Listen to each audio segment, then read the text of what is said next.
શહેરમાં નગર પ્રાથમિક શિક્ષણ સમિતિ દ્વારા આયોજિત સયાજી કાર્નિવલ બાળ મેળામાં પીએમ મોદીના મન કી બાત સૌએ નિહાળ્યો હતો।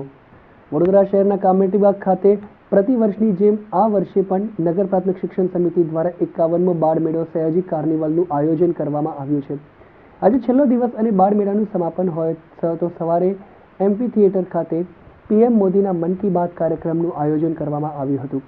જેમાં શિક્ષણ સમિતિની શાળાઓના તમામ બાળકો સહિત અધ્યક્ષ મિનેશ પંડ્યા, ઉપાધ્યક્ષ ડોક્ટર હેમાંગ જોશી, શાસનાધિકારી અને સમિતિના સભ્યો ઉપસ્થિત રહ્યા હતા।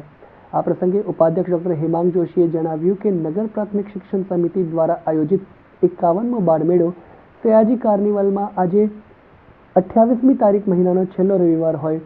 તો વડાપ્રધાન નરેન્દ્રભાઈ મોદીના મન કી બાતનો કાર્યક્રમ આજે એમપી થિયેટર ખાતે નગર પ્રાથમિક શિક્ષણ સમિતિના અધ્યક્ષ સાથે સભ્યો, શાસનાધિકારી, શિક્ષકો, આચાર્યો, વિદ્યાર્થીઓ અને વાલીઓ તમામે સાથે બેસીને નિહાળ્યો હતો।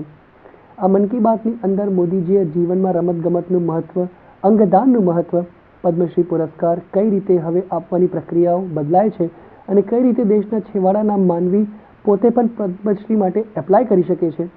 આ તમામ પ્રકારના પાસાઓને આવરી લઈ એક સુંદર મન કી બાતનું પ્રેરણાત્મક પ્રવચન રજૂ કર્યું અને સૌએ શાંતિથી સાથે બેસી નિહાળી અને એમાંથી પ્રેરણા મેળવવાનો પ્રયાસ કર્યો હતો। શિક્ષકો, આચાર્યો, આપણા વિદ્યાર્થીઓ અને વાલીઓ તમામે સાથે બેસી અને નિહાળ્યો। આ મન કી બાતની અંદર મોદીજીએ જીવનમાં રમતગમતનું મહત્ત્વ, અંગદાનનું મહત્ત્વ,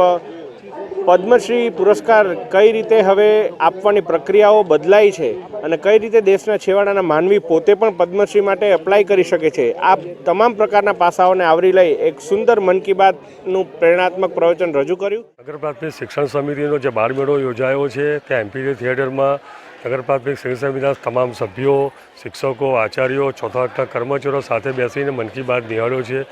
109ના એપિસોડમાં પ્રધાનમંત્રીએ નારી પર વધારે પડતું મહત્ત્વ આપેલું છે અને દેશના અલગ અલગ લોકોના ગામડાઓમાં જે એમની પ્રતિભા રહેલી છે, પ્રતિભા ઉજાગર કરવાનો પ્રયત્ન કર્યો છે।